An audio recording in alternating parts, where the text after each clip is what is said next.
Wapendwa wasikilizaji wa redio Tabora FM, karibuni katika tafakari ya neno la Mungu siku ya leo, Jumanne ya tarehe 27 mwezi wa pili mwaka 2024, juma la pili la Kwaresma.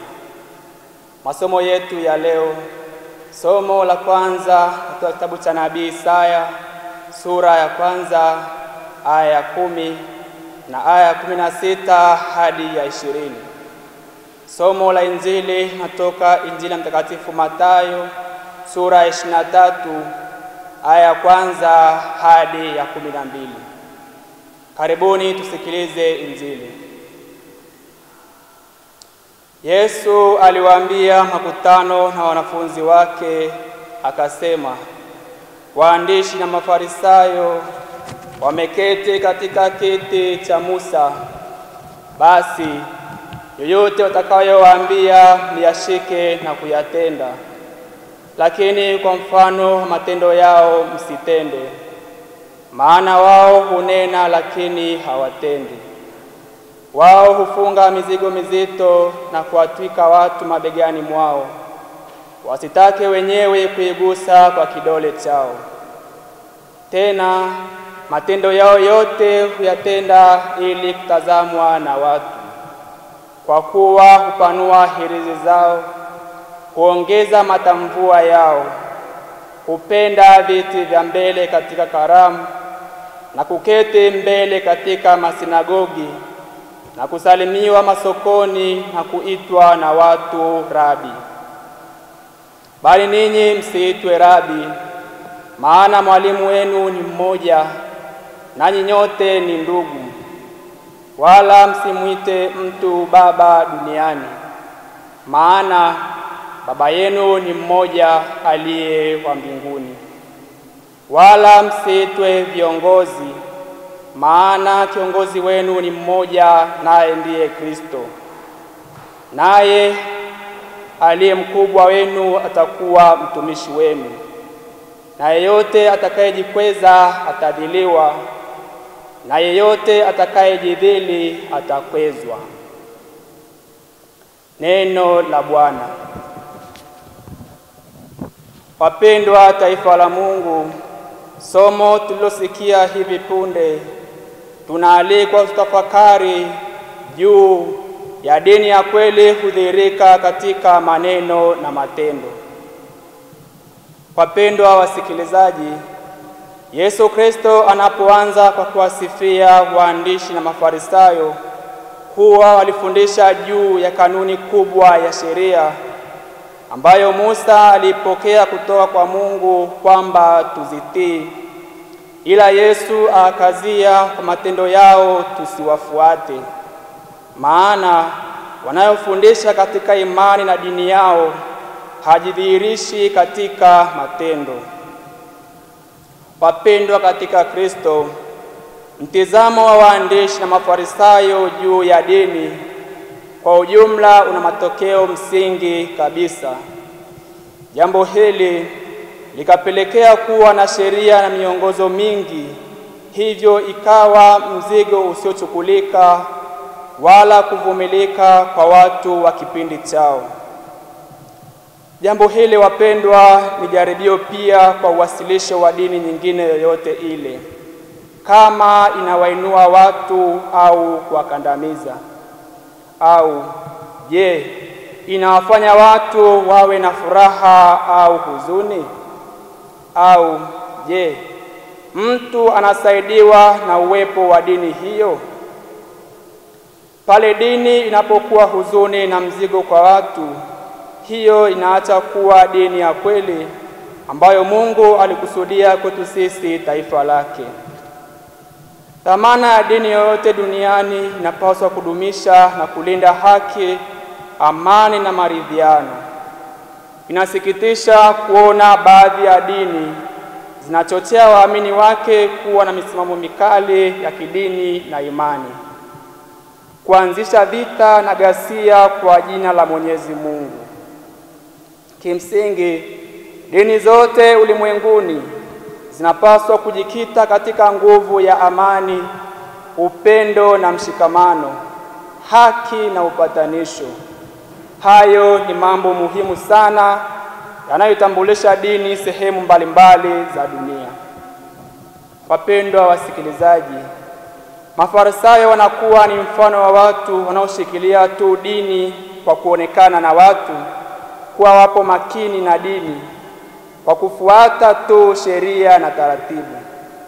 Rejea kitabu cha Kumbukumbu la Torati sura ya 11 aya 18, na nukuu: "Kwa hiyo yawekeni maneno yangu mioyoni mwenu na rohoni mwenu, yafungeni yawe dalili juu ya mikono yenu, nayo yatakuwa kama utepe katikati ya macho yenu." Mwisho wa kunukuu.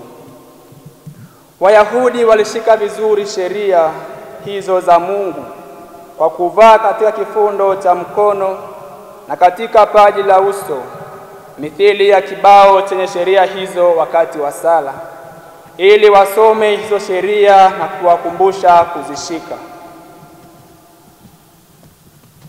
Walivaa muda wa sala isipokuwa siku ya Sabato.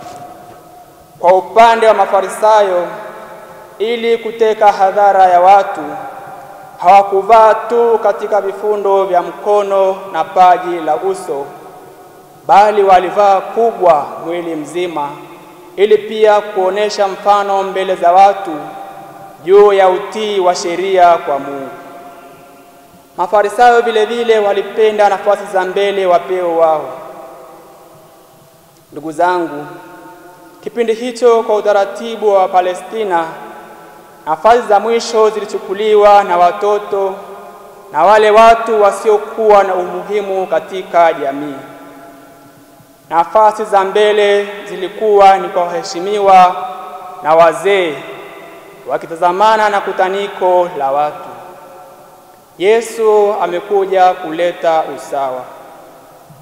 Imani na dini yanayotufundisha Yesu leo ni kuwajali wote sawa na kwa haki, bila kuangalia umri, cheo, elimu, mali au chochote kile alichonacho mtu. Wapendwa wasikilizaji, Yesu pia anatufundisha sisi wa Kristo kuwa tuna mwalimu mmoja tu, naye ni Kristo Bwana, anayetupa mwongozo wa imani ya kweli kutoka kwa Mungu. Tusijikweze na kujipa heshima tusiyostahili mithili ya Mafarisayo, kutaka kuitwa rabi, mwalimu, na heshima hata kuzidi mtu awapayo wazazi. Mafarisayo walisema mzazi humpa mtoto mahitaji ya kawaida, ila mwalimu humpa maisha ya umilele yote. Ndiyo maana walitaka heshima mno. Vile vile msingi wa dini anayotufundisha Yesu Kristo: unapofanya kitu kwa mkono wa kuume, mkono wa kushoto usijue ufanyalo. Ikiwa na maana tusifanye mambo haya ya Mungu ili tu kuteka hadhara kama Mafarisayo, huku maneno na matendo yetu hayaakisi dini ya kweli.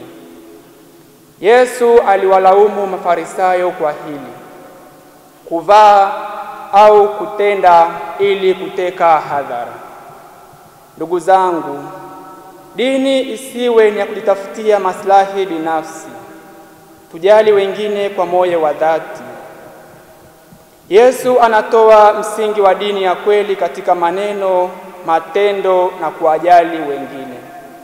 Kumbe, misimamo mikali ya kidini ni kinyume kabisa cha misingi ya kidini ambazo zinapaswa kuwa kiungo cha umoja na ushirika kati ya binadamu. Kwa pamoja waweze kusimama kidete kupambana, kutafuta na kudumisha haki, amani na maridhiano, sanjari na utunzaji bora wa mazingira ambayo ni nyumba ya wote. Tuwe na unyenyekevu katika kutenda. Tutendeane mema, sio tu ungoje utendewe na wewe tenda.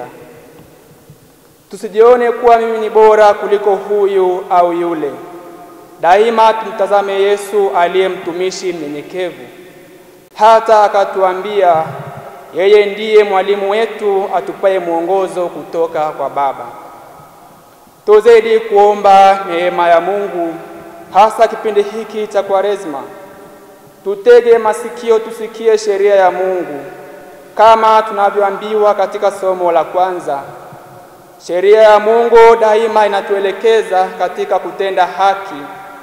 Tukiwa watii kwa Mungu, daima tutaenenda kwa unyenyekevu na moyo wa ibada. Na pale tunaposhindwa kuenenda kuzingatia sheria yake, basi tumrudie Mungu kwa toba ya kweli. Hapo tutakuwa kweli watoto wa Mungu na kanisa. Ndipo tutakuwa tumesaidiwa na uwepo wa dini ya kweli, kwani dini itakuwa imetubeba na wala sio sisi tumeibeba dini. Tumsifu Yesu Kristo. Tafakari hii imeletwa kwenu na mimi Frateri Ibrahimu Beno Tumaini kutoka Jimbo Katoliki Moshi, nayesoma masomo ya teolojia mwaka wa 3 katika seminari kuu ya Mtakatifu Paulo Mtume Palapala, Jimbo kuu la Tabora.